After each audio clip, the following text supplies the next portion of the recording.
Prokuroria e posaçme kërkoi 56 vite burg në total për 5 të akuzuar pjesë e dosjes së revanshi për akuzat grup kriminal, kultivimi bimëve narkotike, armbajtje pa leje si dhe sigurim kushtesh për të kryer vrasje. Për Andrea Piklin, ish efektiv i forcave speciale Renea, SPA kërkoi 10.6 vite burg, që i zbret në 7 vite për shkak të gjykimit të shkurtuar. 9 vite burg kërkoi për Edison Mucekun, i cili duhet të vuajë 6 vite në qeli.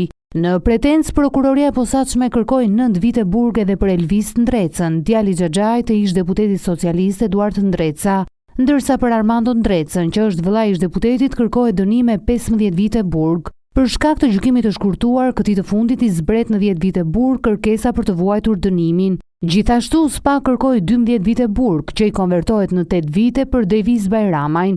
Për Albert Zajan, i jetuar për lidhje me këtë grup, dosja është veçuar. Sipas prokurorisë së posaçme, më 4 nëntor të vitit 2020, pranë urës së tapizës në Fushkruj, Albert Zaja dhe persona të tjerë tentuan të vrisnin me armëzjarri Durin Bamin dhe Ervin Kodrën. I përfshirë në këtë ngjarje dyshohet dhe Elvis Ndreca, i cili sipas pakut siguroi mjetet për vrasjen e Bamit. Po ashtu Albert Zaja dhe Edison Muceku akuzohen se siguruan mjetet për vrasjen e Hamzat Erziut.